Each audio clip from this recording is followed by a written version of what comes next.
और आखिरकार सिंधी कैंप के गुनहगारों पर गिरेगा आज।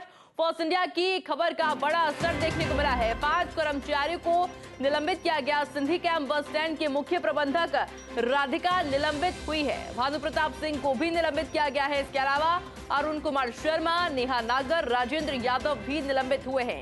जांच रिपोर्ट के बाद में कार्रवाई हुई है। कैलाश बड़ाया को दिया गया है अतिरिक्त charge. Sindhi camp bus stand के मुख्य प्रबंधक का चार्ज उन्हें दिया गया है। सिंधी कैंप के मुख्य प्रबंधक राधिका के निलंबन के बाद में ये चार्ज उन्हें सौंपा गया है। और इसी खबर पर अधिक जानकारी के लिए मेरे साथ डिप्टी एडिटर शिवेंद्र सिंह परमार भी फोन लाइन पर जुड़ चुके हैं। शिवेंद्र, क्या कुछ जानकारी पूरे मामले पर आपके पास? देखिए, बड़ी खबर है आयुषी, क्योंकि सिंधी कैंप से जुड़ी हुई खबरें हम लगातार दिखा रहे थे। और जब से चीफ सेक्रेटरी सुधांशु पंत ने वहां दौरा किया था, गंदगी का उनको आलम मिला था, बहुत सारी गंदगी थी वहां पर, उसके बाद उन्होंने नाराजगी जताई थी। और फिर जो एसीएस है, जो सीएमडी रोडवेज की श्रेया गुहा, उन्होंने एक कमेटी बनाई थी जांच करने के लिए। और उस कमेटी ने जांच की। जांच के बाद ये सामने आया कि ये जिन लोगों पर कार्रवाई हुई है, इनमें से ही कई लोग थे जो अपनी फर्मों को दूसरे नाम से चला रहे थे।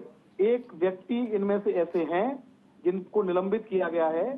चाहे सफाई का टेंडर हो, चाहे पार्किंग का टेंडर हो, चाहे टॉयलेट का टेंडर हो, चाहे दुकानों के टेंडर हो, वो सभी टेंडर इन्होंने अपने भाइयों को, भतीजों को और अपने मिलने वाले लोगों को दिला दिए। और उन लोगों पर शिकायतों के बाद भी इस तरीके की किसी तरीके की कार्रवाई वो नहीं कर रहे थे। जब ये जांच हुई विस्तृत, तब ये पता चला।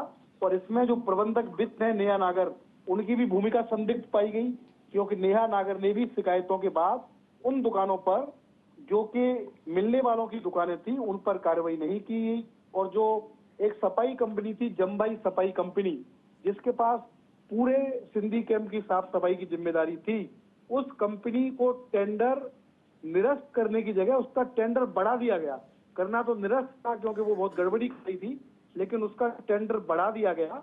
और जब ये सारी चीजें जांच रिपोर्ट में सामने आई हैं कि सिंधी कैंप की दुरुस्ती इसलिए हो रही थी क्योंकि वहां पर जो कार्मिक थे वो अपने रिश्तेदारों से ही सफाई करा रहे थे, गार्डों के पैसे फ्री में उठा रहे थे, किसी का पीएफ जमा नहीं हो रहा था, किसी का ईएसआई का पैसा जमा नहीं हो रहा था। उसके बाद इन 5 लोगों को निलंबित किया गया है। जो राधिका थी, वहां की मुख्य प्रबंधक सिंधी कैंप की, उनको निलंबित किया गया है। भानु प्रताप, जो पहले लंबे समय तक सिंधी कैंप में रह चुके हैं और ये माना जाता है कि बहुत प्रभाव है भानु प्रताप का सिंधी कैंप पर, उनको निलंबित किया गया है। नेहा नागर, जो प्रबंधक वित्त थी, उनको निलंबित किया गया है। 2 और कार्मिक हैं, अरुण शर्मा, राजेंद्र यादव, इन दोनों को भी निलंबित किया गया है।